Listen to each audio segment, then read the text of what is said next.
전 세계 스마트폰 판매량이 줄어들고 프리미엄 스마트폰 시장 규모가 조금씩 늘어나고 있기 때문에 판가 인상에 따라 스마트폰 시장의 매출 규모는 성장을 거듭하고 있습니다. 프리미엄 스마트폰 디자인에 대한 변천 과정은 있지만 제조사들이 프리미엄 스마트폰 사양에 맞게 신경을 쓸 수밖에 없는 기능은 바로 카메라입니다. 최근 스마트폰에 적용되고 있는 고화소 카메라 모듈은 휴대폰의 슬림화 추세에 따라 모듈 사이즈의 축소가 이루어지고 있습니다. 그러나 모듈 사이즈가 축소됨에 따라 렌즈의 품질이 축소 전에 비해 떨어지게 되어 해상력 저하를 유발시키고 전반적인 카메라 모듈 품질에 있어서의 문제점으로 대두되고 있습니다. 따라서 이와 같은 상황 하에서는 수작업으로 포커싱이 이루어질 경우 제품의 생산성이 저하되기 때문에 포커싱 설비에 있어서 자동화 장비가 도입되고 있으며 고화소 카메라 모듈의 센서 사이즈 및 자체 크기의 축소에 따라 렌즈 품질이 이에 미치지 못하는 문제를 극복하기 위해서 기존 포커싱 방식의 센서와 렌즈의 틸트 상하 좌우 정도를 영상으로 확인하면서 해상력을 조정하는 액티브 얼라인 방식의 장비가 도입되고 있습니다. 또한 5M 카메라 모듈의 경우 대부분 VCM 액추에이터가 적용된 오토 포커스 카메라 모듈이 시장에 보급되고 있으나 수작업으로 인한 VCM 모듈 파손 및 해상력 저하가 지속적으로 발생되고 있어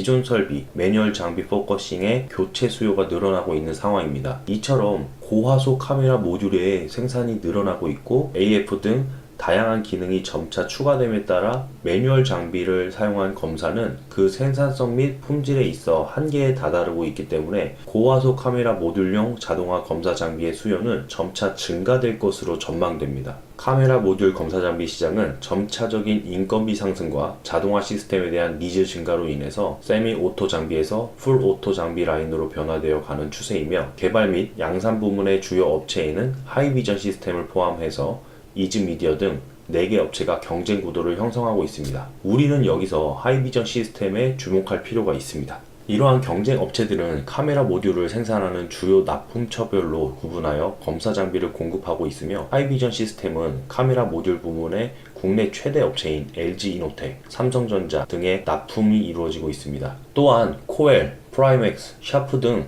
해외 대규모 카메라 모듈 제조 업체에도 하이비전 시스템의 장비가 일부 공급되고 있습니다. 카메라 모듈의 자동화 검사 장비를 만들기 위한 핵심 기술은 영상처리 보드 개발 기술, 영상처리 소프트웨어 개발 기술, 자동화 장비에 대한 설계 기술 등이 있습니다. 동사는 각 기술에 대해서 약 10여 년간 축적된 노하우를 바탕으로 자체적으로 자동화 검사 장비를 개발 및 양산하고 있습니다.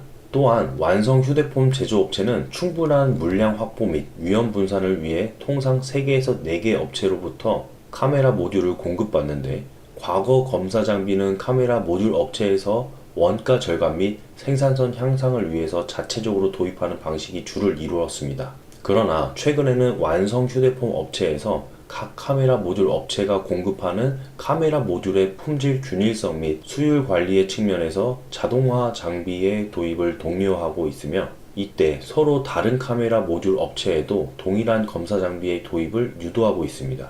이에 따라 동사의 장비는 동일한 완성 휴대폰 업체로 납품하는 각 카메라 모듈 업체들의 후공정 라인에 동일한 스펙으로 도입되고 있는 상황입니다. 자, 그렇다면 동사는 왜 실적 하락에 따른 주가 하락이 있었을까요? 2019년 3분기까지 연결 기준 매출액은 946억 원 수준, 영업이익은 35.9억 원이며 이는 전년 동기 대비 각각 32.9%, 80.3%나 감소한 수치입니다. 이에 따라 2019년 8월 5일 6,520원까지 하락했던 동사의 주가는 올해 3, 4분기부터 실적 턴어라운드가 발생하여 내년 1, 2분기에도 연속된 실적 상승세가 보이는데 연간 기준으로 봤을 때 지난주의 ROE에 대한 컨센서스 자체가 2019년에는 6.25%, 2020년에는 15.74%, 2021년에는 15.84%였었는데 금주에는 7.64%, 그리고 2020년에 컨센서스는 17.64%, 2021년에는 19.79%로 컨센서스가 우상향해서 점점 실적 전망세가 증폭되어 갑니다. 최근에 지수 상승세와 더불어 강한 반등을 보이고 있는 하이비전 시스템을 저희는 최근 고점인 11,000원 구간에 해당 박스권을 돌파하는 구간에 신규 편성을 진행했고 금일 신규 회원님들을 대상으로 안내드린 점은 올해 상반기 고점 매물을 돌파하는 구간인 11,700원, 11,600원 부근에 마지막 신규 매수 관점으로 브리핑을 해드렸습니다. 올해 2분기까지 실적 하락이 강했던 이유는 2019년은 전방 고객사의 투자가 대부분 끝나 매출액이 감소했고, 이 뜻은 스마트폰 카메라 모듈에 탑재되는 SL, Structured Light 방식의 3D 센싱 모듈 검사 장비의 신규 매출이 지속적으로 감소한 영향이 큰 것이고, 또한 동사는 제품 다변화와 차세대 제품의 선행 개발 등 회사의 지속적인 성장 기반을 구축하기 위해 매년 매출액의 약 10%를 연구개발비에 투자하고 있는데, 신제품 공급을 위한 인력 충원에 따른 비용 증가로 영업이익 측면에서 인건비 등 고정비 부담이 증가한 이유로 실적 둔화가 불가피해졌었습니다. 이렇듯 당사 제품인 카메라 모듈 자동화 장비 산업의 수요를 변동시키는 요인으로는 전방 산업의 시장 변화와 경기 변동, 기술적 진보, 경쟁사 등의 대외적인 요인이 있을 수 있고, 당사의 신제품 개발 등의 대내적인 요인이 있을 수 있습니다. 스마트폰에 사용되는 카메라 모듈은 듀얼로 장착되어 휴대폰 수량보다 많이 공급되고 있으므로 신규 수요가 창출된다고 할 수 있습니다. 카메라 모듈의 양산 기술 발전은 제품 가격 인하로 이어져 결과적으로 보다 많은 종류의 휴대폰 카메라가 장착되어 휴대폰 수요를 증가시키는 요인으로 작용하였습니다.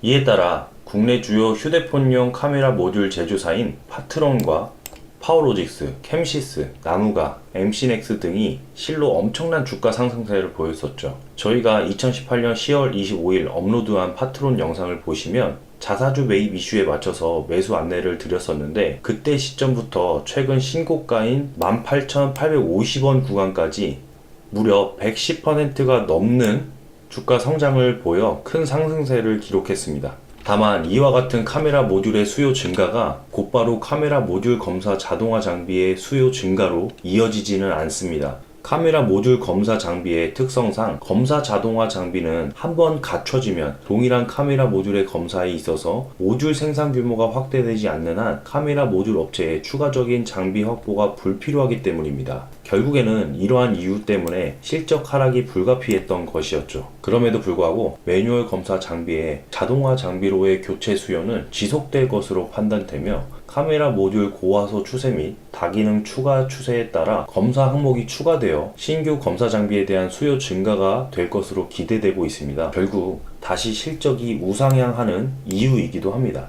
FN가이드에서 적용되는 정보로는 2020년에 1,800억 원 이상의 매출액을 기록될 것으로 예상하지만, 각 증권사별 보고서를 한번 살펴봤을 때 가장 낮은 수치가 1,688억 원 수준, 즉 2019년 대비 34% 이상의 실적 상향을 보여주고, 영업이익 또한 220억 원 수준의 실적 예상이 기록되고 있으나 증권사별 최저치의 142억 원 예상치를 대입해봐도 작년 대비해서 213% 이상의 실적이 개선됨을 예상하고 있습니다. 이렇듯 실적 개선의 주요 원인은 타임 오브 플라이트 방식의 신규 검사 장비 출하가 있겠고요. 이는 3D 센싱 모듈이 고객사의 스마트폰에 채용될 것으로 예상됨에 따라 신규 검사 장비 수주가 본격화될 것으로 기대가 된다는 뜻이고요. 고객사들의 삼성전자향 카메라 모듈 공급이 또 증가하게 됩니다. 그리고 적정 주가 산출의 기본 요인이 되는 순이익의 경우 영업이익의 회복보다 더 가파르게 개선될 전망인데요. 지분법 인식 대상인 준석 하이테크 동사 외주 업체죠. 이 기업의 실적이 동사의 실적 개선과 함께 동시 개선될 전망이기 때문에 2020년 실적 추정 시의 가정은 2020년 2분기에 출시될 신규 아이폰 내 TOF가 상위 1개 모델에만 탑재된다는 가정하에 컨센서스가 등록이 되어 있는데, 2017년 전면 3D 센싱 모듈이 상위 1개 모델에만 탑재되었을 당시에 하이비전 시스템의 해당 장비 매출액은 800억 원이었습니다. 당시에 수율이 낮았던 점을 감안한다면 2020년 TOF 장비향 매출액은 800억 원보다는 소폭 낮을 것으로 추정되지만, 중요한 점은 2017년을 거쳐서 2018년도의 실적이 추가 개선되었다는 점이죠. TOF 탑재가 첫 모델을 시작으로 다른 모델들로 확대 적용된다는 점을 감안하면 카메라 모듈 업체들의 TOF 장비 구매는 2021년까지 확대될 수 있습니다.